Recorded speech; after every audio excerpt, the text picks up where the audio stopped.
And welcome to this edition of Border Report Live. My name is Rudy Mireles, and I'm your host here in Harlingen, Texas, in the Rio Grande Valley of deep South Texas. Time to take a look right away this morning, or this afternoon, or whenever you may be watching, to see what's trending across the border, starting with an update to a story we told you earlier this week about a Venezuelan doctor here in South Texas who was detained in an airport when she was flying out to attend her husband's asylum hearing in California. Dr. Rubeliz Bolivar remains in federal custody and could not attend her husband's appointment. They had been waiting for more than 10 years for that appointment. Her husband, Milenko Faria, was interviewed at the U.S. Citizenship and Immigration Services office near Los Angeles on Thursday. Take a listen to what he had to say. I had today my interview for the asylum pending I have, and that took us almost the whole day to have that. My daughter is now here with me. That's something big after she being held in custody for 19 hours. So having her with me is what relieves me and fills my heart of happiness. My wife, she's still in custody of ICE. I haven't know anything about her today because I didn't have my phone. So as soon as I get to my car, I'm gonna start I'm gonna check my email, see phone calls, and hopefully she can be free soon. I feel like I can leave this behind and I can focus 100% on my wife right now, because even when I was giving everything, now I believe I can give more because I don't have this pending. Milenko is an applicant for asylum from a banned country, which means that even though we had a 4.5-hour interview, they're not going to be able to make a decision. Most compelling story, articulate. I mean, Faria says his wife works in McAllen, Texas, which is federally designated as medically underserved. That goes for the entire Rio Grande Valley. She was arrested by Border Patrol agents at McAllen International Airport on Saturday. She was with their American-born daughter, as you saw there in that video. The child was placed with a relative until she could be reunited with Faria. Another doctor here in South Texas is dealing with the same immigration issues, but this time it was her husband who was detained by ICE. He was also taken into federal custody at the McAllen International Airport just before he boarded a flight for Seattle. Reporter Jorge Vela tells us his family is upset, uncertain, and worried. I had today my interview for... Right. What? Dr. Regina Sarma should have been seeing patients today. Instead, she's sitting at an attorney's office, trying to find out why her husband was taken into custody. She says it all started with a call Wednesday afternoon. Out of the blue, I get a call at around 1 o'clock when I was at work in clinic. I was devastated, crying. Today, I thought I was more calm, but anytime I start talking about it or thinking about it, I still break down. I'm still coming to terms with the fact that he might have to be in detention. Shiram Krishnan was stopped at McAllen International Airport. He was on his way to Seattle to meet his newborn nephew. Instead, he was taken into federal custody. Back home, Dr. Sarma tells us she's preparing for a more difficult conversation. He's going to want to know where Daddy is. And we don't want him to be scared at such a young age or be exposed to something like this. For what? I mean, to us, we haven't done anything wrong, so it is very upsetting. Dr. Sarma says her husband has lived in the U.S. since 2003, an engineer with 2 master's degrees, no criminal history, and a pending green card application since 2014. The family says they followed every rule. We always pay our taxes. In fact, even yesterday, my husband cut a big 5-figure check to the IRS right before he went to the airport. As somebody in the immigration process herself as well, she says they have never had any issues with immigration in over a decade. We even carried it when we crossed the checkpoint at Falfurrias, and we didn't, about a month ago, early March, and he didn't have any issues, or we didn't have any issues at that time, so I don't know what changed. Their attorney says a legal technicality may be to blame, and that a valid work permit does not always mean legal status. That work permit alone does not give you status to be here. So now the protocol and the policy that ICE is following is that when you show your work permit, but they confirm that you are without legal status, they proceed to detain you. This is something that we have never seen before in the numbers that we're seeing it now. During their consultation, Rodriguez says the good news is that Krishnan qualifies for bond and could see a hearing soon. I think that within a matter of days we get a bond hearing. So the good thing is that once the judge is assigned and we submit everything, it is quite quickly that a hearing is scheduled for the bond. For now, Dr. Sarma says she's left with questions, fear, and a family in limbo. After this, I don't know whether I have to think twice before I even go to clinic, before I even go to work, before I even see patients. Yeah, I honestly don't know what to do. That was reporter Jorge Vela reporting. A little later in this edition of Border Report Live, we're going to hear more from immigration attorney Rubeliz Rodriguez, who we just heard from, and how cases like this one are happening more and more often. So make sure to stay tuned for that. But first, let's get back to some more headlines that are trending across the border. How much is the federal government spending to deport migrants to African countries? The answer, millions. 15 people deported from the United States have landed in Congo's capital of Kinshasa. A lawyer says the deportation is part of the Trump administration's agreements with African countries to speed up migrant removals. The deportees are from Latin American countries and have legal protection from U.S. judges. The Congo plans to keep them temporarily, with the International Organization for Migration offering assisted voluntary return, according to a U.S. lawyer. Congo's government describes the arrangement as temporary and at no cost to them. The U.S. has similar deals with other African nations, raising concerns about human rights and the nature of these agreements. The Trump administration has spent at least $40 million to deport about 300 migrants to countries other than their own, according to a report recently released by the Democratic staff of the Senate Foreign Relations Committee. That's a cost of $133,000 per migrant. Minnesota prosecutors have charged an ICE agent with assault for pointing his gun at the occupants of a car on a Minneapolis highway. The criminal case, announced Thursday, is believed to be the first brought against a federal immigration officer involved in the immigration crackdown in Minneapolis, part of the Trump administration's immigration crackdown across several U.S. cities. Gregory Donald Morgan Jr. is charged with 2 counts of second-degree assault in the February 5th incident. Hennepin County Attorney Mary Moriarty said Morgan illegally drove along the shoulder of the highway and pointed his service weapon at 2 people in a vehicle. We have charged Mr. Morgan with 2 counts of second-degree assault, 1 count for each victim, for threatening the victims with a dangerous weapon. Second-degree assault with a gun has a presumptive sentence of 36 months in prison. Mr. Morgan's conduct was extremely dangerous.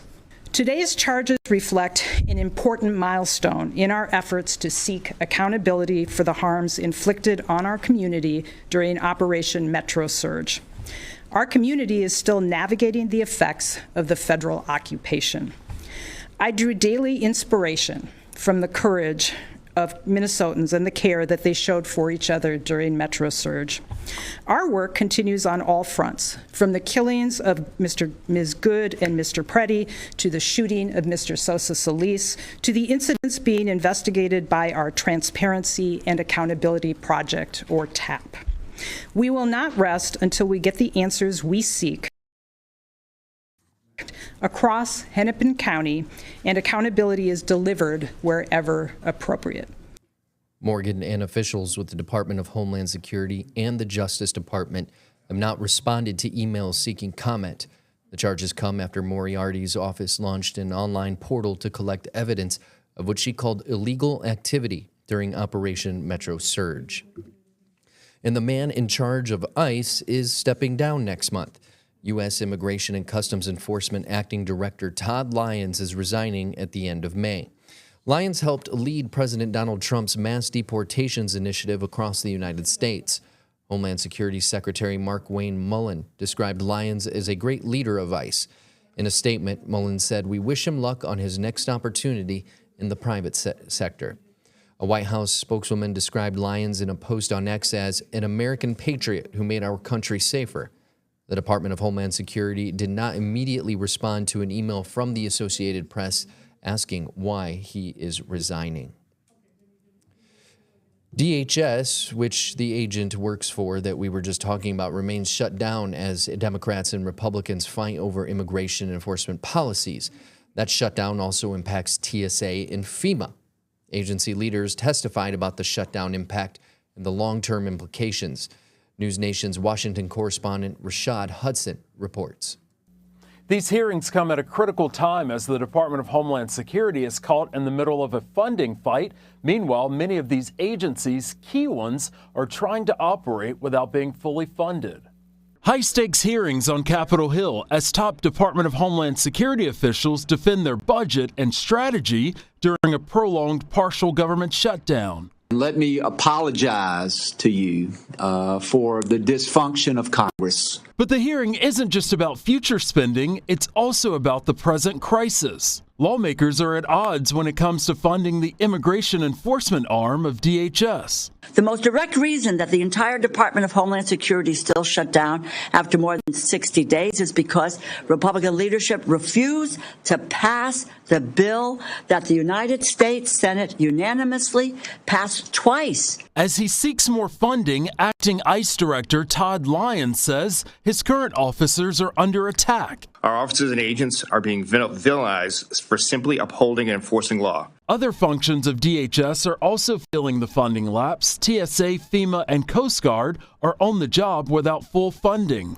Throughout FY26, TSA has been forced to be in damage control mode, doing everything we can to maintain our resilience and hold the agency together. Both TSA and Coast Guard leaders say the impacts are far-reaching. Bottom line, Mr. Chairman, we need immediate funding for DHS and the Coast Guard now, followed by the full funding of our 27 budget. And these DHS officials say the longer the shutdown goes on, the greater the strain on national security, travel, and immigration enforcement. Rashad Hudson, News Nation, Washington. Democrats say they will continue to insist on reforms to those agencies. Senate Democratic leader Chuck Schumer of New York said Americans want ICE and Border Patrol reined in. That's a look at what's trending across the border. Stay with us when we come back from the quick break that we're about to take.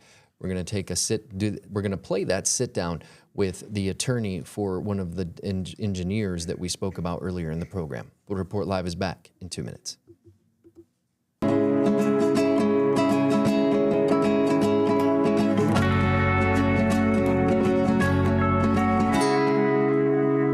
Welcome back to this edition of Border Report Live. As we told you earlier in the program, an engineer from India living in South Texas was the latest migrant arrested at an airport by ICE agents. Reporter Jorge Vela sat down to talk to the man's attorney, Wendoli Rodriguez, to discuss the case. Watch. What legal action are you taking regarding this case? So in this case, my client qualifies for bond, so we're trying to get him out as soon as possible. He shouldn't be detained at this point. A bond, that would be similar with the San Juanita case, right? Right. She got a bond. So basically, when you request a bond, you're asking the court to release the person so that they continue their case outside of detention with an immigration judge. And why shouldn't he be detained, ma'am? Can you tell us? He entered lawfully. He did everything correct. There was a legal technicality that placed him on this position where he could be detained. But as you know, and as we have heard, the administration is targeting criminals, and he's far from being a criminal. He's the husband of a doctor here in the Valley. She has a specialization and treats children.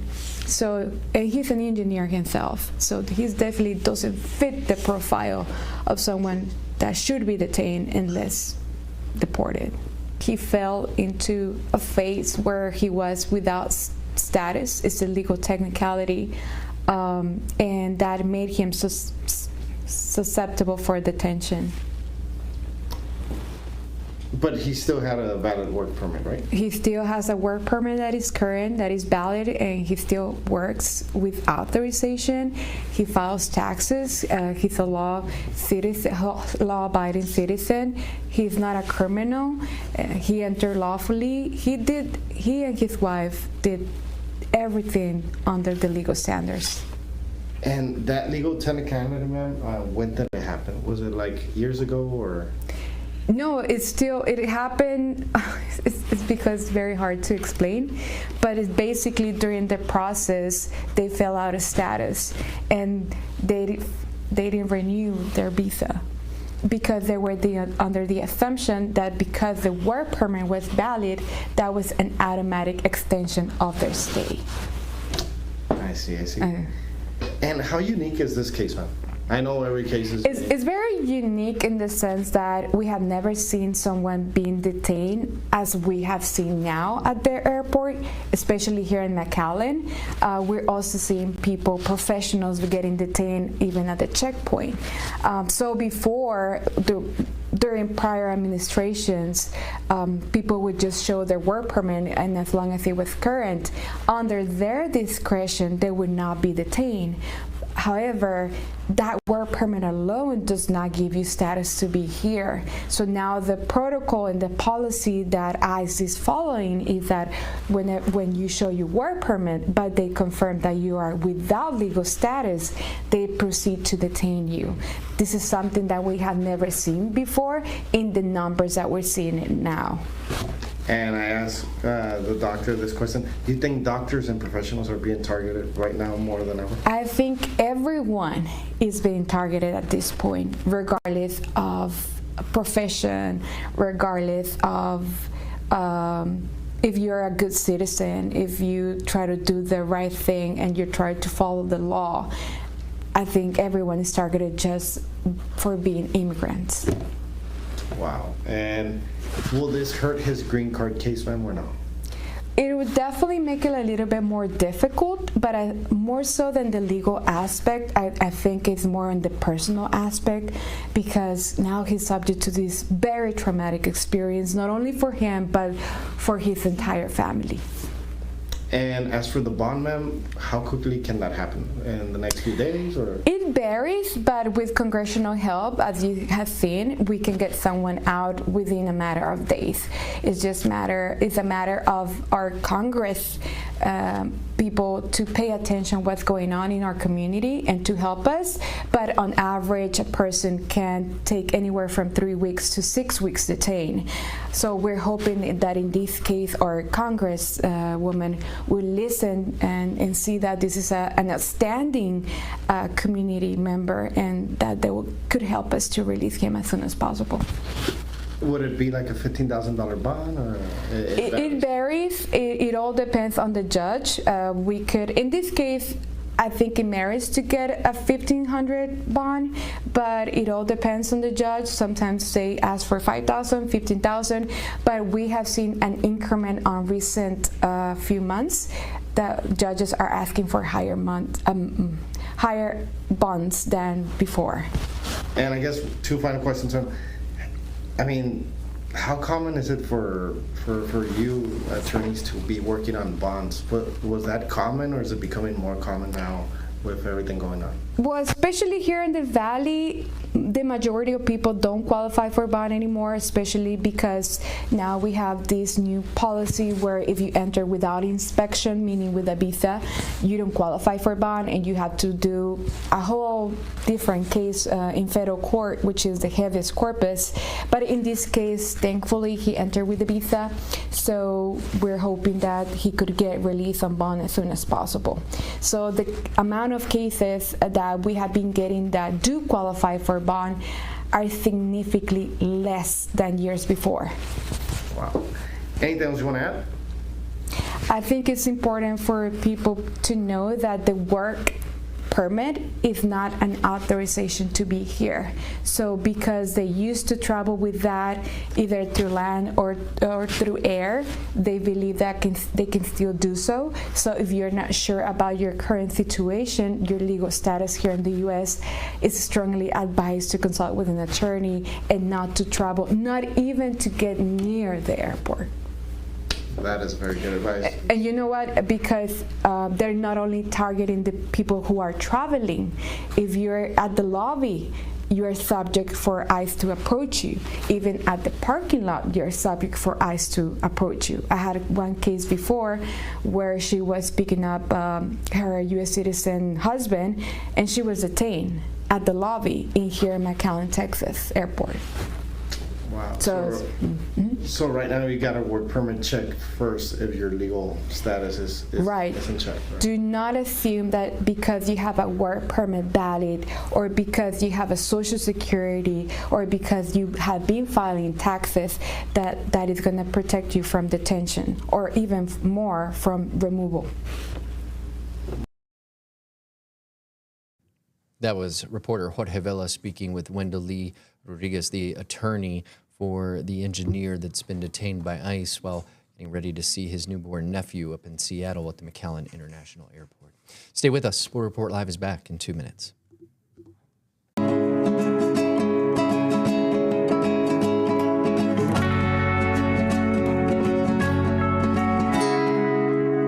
Welcome back to Border Report Live. Environmental groups in Florida are asking a federal appellate court panel to lift its temporary halt on closing an immigration detention center in the Florida Everglades.